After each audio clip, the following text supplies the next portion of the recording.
जय सच्चिदानंद। जैसे कि आपने थंबनेल में पढ़ा होगा, भजन अभी नहीं तो कभी नहीं। आज इसी के ऊपर चर्चा करेंगे। पहले ये समझते हैं कि ये जो थंबनेल में लिखा है भजन अभी नहीं तो कभी नहीं, इसका क्या तात्पर्य है। जैसे अभी आप एक आयु में होंगे, एक उम्र में होंगे। उदाहरण के लिए आप हो सकते हैं 15 वर्ष के आयु के हैं, 20 वर्ष, 30 वर्ष, 40 वर्ष, कोई 50 वर्ष, ऐसे आयु में ऐसा भी है। मैं भी अभी आयु में हूँ। तो जैसे किसी को कहा जाता है कि आप भजन किया करिए, पूजा किया करें, मंदिर में जाके आराधना किया करें, तो लोगों का आज के जो लोग हैं, जैसे मेरे आयु के जो लोग हैं, मेरे उम्र के लोग हैं, उनका क्या कहना रहता है, ये पूजा पाठ अभी थोड़ी किया जाता है, ये तो बुढ़ापे में किया जाता है। और बड़े बड़े जो लोग हैं, बड़े बड़े का क्या अर्थ है, जैसे कोई 35 वर्ष के, कोई 40 वर्ष के, ऐसे जो हमारे माता पिता के आयु के उम्र के, वो लोग भी कहते हैं पूजा पाठ भक्ति ये तो सब बुढ़ापे में किया जाता है। तो इसी के ऊपर हम आज बात करेंगे। तो मैंने थंबनेल में ये लिखा है कि भजन अभी नहीं तो कभी नहीं। तो मैं ऐसा क्यों लिखा हूँ, क्या कहना चाहता हूँ इसके बारे में, भजन अभी नहीं तो कभी नहीं। ऐसा है, आछे दिन पाछे गए, प्रभु से किया ना हेत, अब पछताए हो तो क्या, जब चिड़िया चुग गई खेत। फिर से एक बार रिपीट करता हूँ, आछे दिन पाछे गए, प्रभु से किया ना हेत, अब पछताए हो तो क्या, जब चिड़िया चुग गई खेत। तो इसके बाद एक और दोहा बता रहा हूँ, सुना रहा हूँ। एक और दोहा है, हम समझ सकते हैं, जोड़ सकते हैं इसमें, ये भी उसी से रिलेटेड है कि काल करे सो आज कर, आज करे सो अब, पल में प्रलय होएगी, बहुरी करेगा कब। अब इसी के ऊपर हमारा जो आज का टॉपिक है, इसी के ऊपर चलेगा। क्या कहा जा रहा है, आछे दिन पाछे गए, प्रभु से किया ना हेत, अब पछताए हो तो क्या, जब चिड़िया चुग गई खेत। आपने जीवन पर्यंत कार्य में, धंधे में, व्यापार में, सेवा में लगा दिया, भगवान से प्रेम नहीं किया, हेत नहीं हुआ, भगवान से, हरि से हेत नहीं हुआ। और जब आप सोच रहे हैं, अभी आप क्या सोच रहे हैं, ये पूजा पाठ भक्ति तो बुढ़ापा में है, ऐसा लोगों का अवधारणा है, मेंटालिटी है, पूजा पाठ भक्ति तो बुढ़ापा में किया जाता है।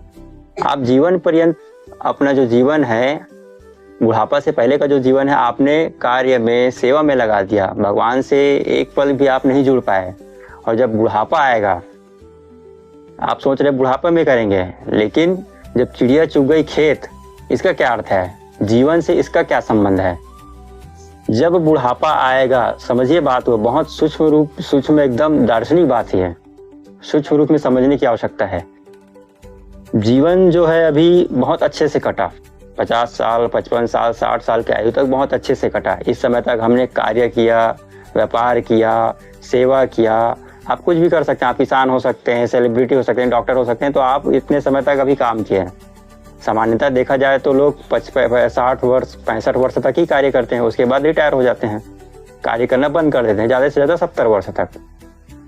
तो लोग क्या कहते हैं, बुढ़ापा आने पर करेंगे, जब हमारा काम वाम करना सब बंद हो जाएगा तो एक मुश्त जब बुढ़ापा में घर में बैठ जाएंगे तो पूजा पाठ भक्ति ये सब करेंगे। तो आप जीवन भर भगवान से ना प्रेम किया, ना भक्ति किया, ना आराधना किया, जप तप योग व्रत कुछ भी नहीं किया। अब जब बुढ़ापा आएगा तब आप सोच रहे हैं कि करेंगे, तो क्या बुढ़ापा भी बहुत अच्छे से कटेगा, यह कोई निश्चित है। ये कहने का क्या मतलब हुआ, हो सकता है जैसे बुढ़ापा आए शरीर कार्य करना बंद कर दे, बुद्धि स्वस्थ हो, इसका भी कोई निश्चित ही नहीं है कि बुद्धि भी स्वस्थ हो। इसका क्या अर्थ हुआ कि देखिए, आप बुढ़ापे में देखते हैं लोग चिड़चिड़ा हो जाते हैं, बात को भूलने लग जाते हैं, थोड़े थोड़े से बात में चिड़चिड़ा होने लग जाते हैं। तो जैसे अभी हमारा बुद्धि स्वस्थ है, अभी हम समझ सकते हैं, वैसे क्या बुढ़ापा में रहता है क्या, नहीं रहता है। शरीर भी स्वस्थ नहीं रहता, बुद्धि भी स्वस्थ नहीं रहता, ऐसा संभावना बना है।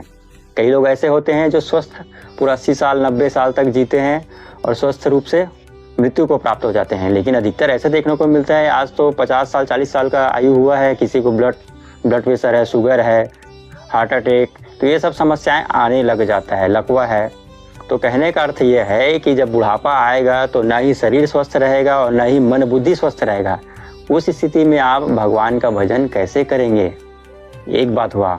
और इसका दूसरा और बहुत महत्वपूर्ण बात यह है कि अभी तो आपने, जब आप जवान थे, बूढ़े नहीं थे, तो आपने अपने जीवन को कैसे जिया, कार्य से, धंधे से, व्यापार से, ऐसा जिया। इस समय आपने भजन नहीं किया। अब जब बुढ़ापा आएगा तो आप कैसे भजन कर सकते हैं, कोई अभ्यास नहीं अभी तक, नहीं आपने जप किया, ना ही आपने तप किया, ना भजन किया, ना योग किया, ना आसन लगाए। और जैसे ही आप बुढ़ापा में, आप सोच रहे हैं ना कि बुढ़ापा में भजन करेंगे, तो तो आप बुढ़ापे में भजन कैसे करेंगे, क्योंकि आपको तो बिल्कुल अभ्यास ही नहीं है। एक बात। और दूसरा, मैंने क्या कहा, काल करे सो आज कर, आज करे सो अब, पल में प्रलय होएगी, बहुरी करेगा कब। हम सोच रहे हैं कि बुढ़ापा में करेंगे, मृत्यु भी तो अनिश्चित है, कभी भी आ सकता है। हो सकता है 30 की आयु में आ जाए, 35 की आयु में आ जाए, 20 की आयु में आ जाए। तो जब हम सोच के रखे हैं कि भजन अभी नहीं बुढ़ापे में करेंगे, तो भजन हमारी क्या है, कमाई है। भगवान का जो भजन हम करते हैं वो कमाई है, वही हमारे साथ जाता है। साथ अर्थात जब आत्मा शरीर को छोड़ दे, जब आत्मा चला जाता है, तो वही जो पुण्य है, ये जो भजन है, भक्ति है, ये हमारी आध्यात्मिक कमाई है, यही तो हमारे साथ जाता है। तो जब जीवन और मृत्यु निश्चित नहीं है, स्थिर नहीं है, हम सोच रहे हैं कि बुढ़ापा में करेंगे और अचानक मृत्यु आ जाए और हमने अभी तक कोई आध्यात्मिक कमाई की नहीं है, पुण्य किया नहीं है, तब क्या होगा?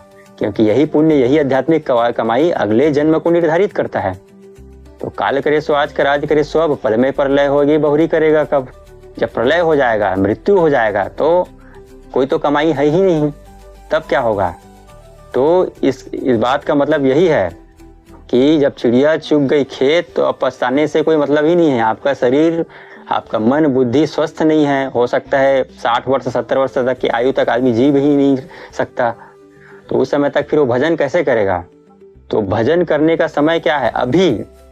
अगर आप जागृत हो गए, आपको समझ में आ गया, जीवन का उद्देश्य पता चल गया कि नहीं, ये जीवन तो किसी महत्वपूर्ण उद्देश्य के लिए है, ये कार्य, नौकरी, धंधा, व्यापार, ये सब तो कर्तव्य हैं, ये तो करना ही पड़ेगा। तो ये सब करते करते करते भगवान का भक्ति और भजन करते रहना है, और यही भक्ति भजन हमारी आध्यात्मिक कमाई होता है। और ये जब शरीर छोड़, जब लोग कहते हैं ना कि धन साथ में नहीं जाता, धन दौलत गाड़ी बंगला ये सब यही छूट जाता है, ये सब मोह माया है, वाकई ये सही बात है, ये सब यही छूट जाता है। तो साथ में क्या जाता है?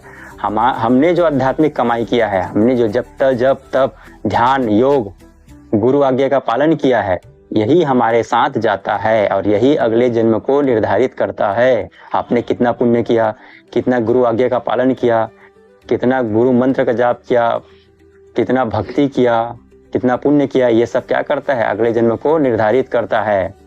आप जिस आयु में हैं, अगर आपने जान लिया कि ये जीवन किसी महत्वपूर्ण उद्देश्य है, अर्थात मोक्ष प्राप्ति के लिए है, तो आपको अभी से ही भजन करना, साधना करना, भक्ति करना प्रारंभ कर देना चाहिए। ये अवधारणा नहीं रखना चाहिए कि भजन साधना भक्ति ये तो बुढ़ापे का है, बुढ़ापे का नहीं। अभी से ही कमाई जो है, आप अभी जो भौतिक कमाई कर रहे हैं, धन कमा रहे हैं, वो अभी से शुरू सोच रहे हैं कि मैं इतना कमाऊंगा, ऐसा कमाऊंगा, ये करूंगा, वो करूंगा, मुझे ये लेना है, वो लेना है। लेकिन आध्यात्मिक कमाई, इसके बारे में कोई नहीं सोचता। तो हमें आध्यात्मिक कमाई के बारे में भी सोचना है। भक्ति भजन ये हमें अभी से प्रारंभ करना होगा, क्योंकि मृत्यु कब आ जाए ये निश्चित नहीं है। हो सकता है कल ही आ जाए, हो सकता है अभी क्षण के बाद भी आ जाए। तो पूर्ण समर्पण से भगवान के भजन, भगवान का साधना, भक्ति, गुरु आज्ञा का पालन, अगर गुरु है तो ये सब हमें अभी से ही प्रारंभ करना चाहिए। बस आज की वीडियो में यही कहना था। दूसरे वीडियो में और कुछ आध्यात्मिक विषय के बारे में चर्चा करेंगे। तब तक के लिए जय सच्चिदानंद।